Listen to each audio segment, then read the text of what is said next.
First, welcome. I know that a lot of people really enjoy having private rooms. We'll be moving from having 20% of our medical surgical rooms be private to 83%. And so that'll take us a couple of years to get it all done, including some of the improvements we're making to the operating room. We'll be adding a second open heart surgery room, a hybrid OR, something that is much more sophisticated than what we've had in the past, where we can do more minimally invasive procedures, cardiac procedures, endovascular procedures. It's where the industry's going, and it's where we're going to keep pace with it all. What makes them a hybrid?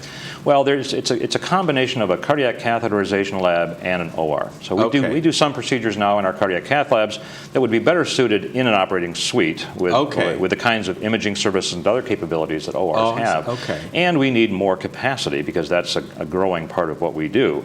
So even though much of it is then, again, minimally invasive, meaning shorter hospital stays, quicker recoveries, all those types of things, we do about 65% of our interventional cardiology procedures, things done in our cardiac cath labs, as outpatients now. I mean, those used to be 2- and 3-day hospital stays. And so that's all good, it's all important, but we need to make sure we can keep pace with the growing capacity needs that we have. So the ORs themselves, many of them are going on 40 years old. And so we need to upscale them, upgrade some of the support services around them.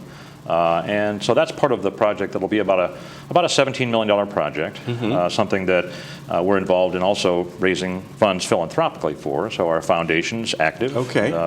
We had our last gala, our last golf tournament, and for the next couple of years we will be raising money, and I'll be active in that effort, even after I retire, to support those projects, because that is something that we think is very, very necessary. So we're hoping to raise about $7 million in philanthropy for that, and we're about not quite halfway there right now. So. Well, you also have some great partnerships. One of them is with Boeing, right? That's a very, very significant issue for us. We think it's the way healthcare will be delivered more in the future. So what we've done as a system, we are part of Memorial Care Health System. So it's a series of hospitals, clinics, ambulatory care services up and down the 405 corridor from Torrance down to San Clemente. And so there are several large employers like Boeing and Disney and others. We are actually a large employer. That are looking for ways to improve the way we provide healthcare and what we spend on healthcare. What employers spend on healthcare is significant. It's a big part of their budget. And they're looking for partners who can help them both improve services, the service that their employees and their dependents get, and help them reduce their healthcare spend. And so it's difficult for health plans themselves to do that. So they need health providers. They need a health system who can provide those services. And so Boeing sent out an RFP. They're very aggressive at this. They have about 150,000 employees, 40,000 of whom are in Southern California. And so they've contracted with us to provide those services for the next 5 years to their employees and dependents. It will be a very interesting project. It's about how do we reinvent healthcare services to make them better and to make them more efficient. Does this mean companies like Boeing will have a direct relationship with Memorial Care System and bypass sort of the health providers? Exactly. Well, they'll bypass the health plans, the insurance companies themselves. So it's called a direct-to-employer relationship. It's an accountable care organization, so you might have heard that term in the context of the Affordable Care Act.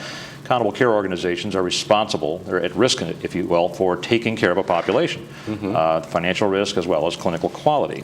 So one of the things that allows us to do this is that we are a fairly large system with a lot of reach, a lot of span. We've made investments in things like our electronic medical record. I mean, literally 10 years ago this month, July of 2006, we plugged in Epic, our electronic medical record. It's something we use across our system, and so it gives us the ability to manage healthcare, manage quality, manage resources in ways that we couldn't if we were just a series of independent divisions all operating on paper. So that's given us a good head start on being able to do that. So we see this as the way healthcare is going to evolve and change. We need to be more accountable for managing quality, for managing dollars, in ways that help us make the money go further. Yeah. I mean, we have to make the Medicare Trust Fund last longer and longer. Right. And so we are looking at things, and so among the many things that we've done over the course of time have been to invest in ambulatory services that are more effective, more efficient. We have 9 freestanding surgery centers. We have 10 freestanding imaging centers.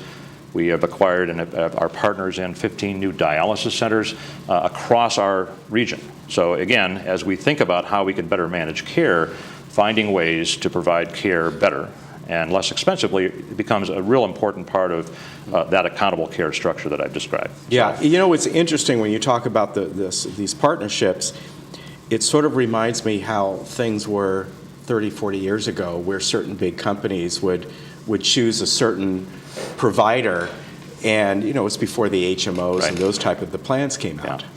Well, and organizations like Boeing don't have all their employees in just one place. I mean, Yeah. they don't just live here in Laguna Right, Hills. exactly. They're spread around Yeah. from Pasadena all the way down to Carlsbad. So we need to find ways to be able to provide Yeah. care for all of those people, and that's what this relationship does. Interesting. It'll be very, very interesting. We're very excited about it. All right, let's talk about the fact that you are going to be retiring soon, and there's going to be a new CEO, Right. correct? Correct. Yes, I arrived at Saddleback on September 28th of 1981, so 35 years ago, and Yeah. that's the date I've chosen to actually retire, on the 35th anniversary of the day I set foot in the place, which was sort of poetic. Yeah. Marcia Manker is the CEO currently at our Orange Coast facility in Fountain Valley, and she'll be actually overseeing both hospital campuses. Okay. And Marcia is a very talented, very seasoned individual, been the CEO there for more than a decade. So I believe that one of the things I wanted to accomplish, among many other things, is a smooth transition of leadership, to do it effectively without a lot of turmoil and anxiety. It's hard Yeah. enough, right? Having been there as long as I've been there, people know me very, very well. So we want this to work well. So we're going to be spending the next few months in sort of transition and working on developing relationships. Marcia is well known. We share many of the same physicians. We have the same ER group, the same radiology group, the same radiation oncology group. So she already has a head start on this. So the key is that we do it well, we do it smoothly. Saddleback is in a great position right now. We have never been stronger, more stable, and so that's a perfect time to turn over the reins effectively to a new leader. But Yeah. a lot of our team, both locally and at the system, are young and they're stable, and so that will help a lot. This isn't just about one person, this is about the team that has been created over the course of time, so and it's very, very good. And you're still going to be a part of it, I as will. you said. I will. I plan on being on a couple of our boards. I'll be on our medical foundation board. I will be on hopefully our philanthropic foundation board once I'm elected, because I'd love to stay involved in helping to support the organization in any way I can. I've got a lot invested in it. It's got a lot invested in me, and it's worked very well. So proud to be part of that organization. I've enjoyed it. I continue to enjoy it. It's a great organization, great physicians, great people. And we've served this community very effectively, I believe, and we need to continue to keep doing that.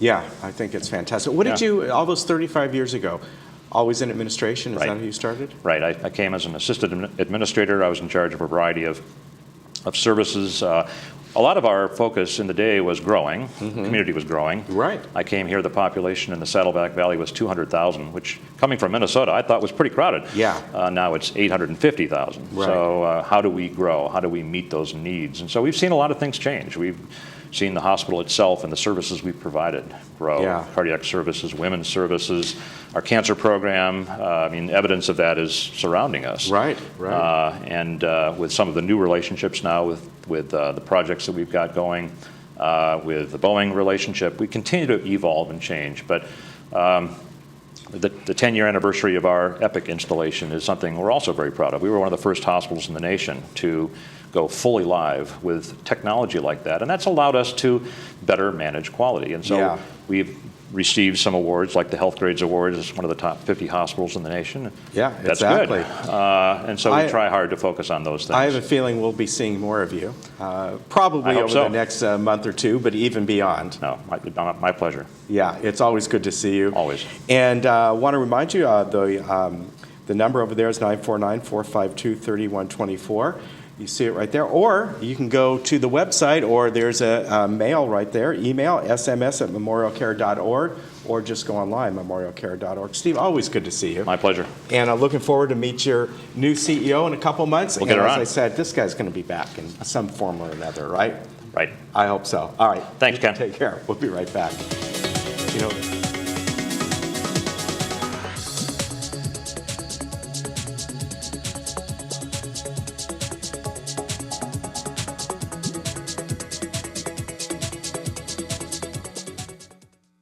Cancer is something you live with on a daily basis. You always know you had it, and you always know it could come back. I had 2 lumpectomies, a mastectomy, chemotherapy, and then I went in for radiation. My radiation treatments were held at Memorial Care Cancer Institute at Saddleback Memorial. Saddleback Memorial is the only center in South Orange County that has true beam technology. It's a brand new center. It's beautiful. It's calming. It's comforting. I was treated with dignity and respect, and with the help of all those people, I was able to beat breast cancer.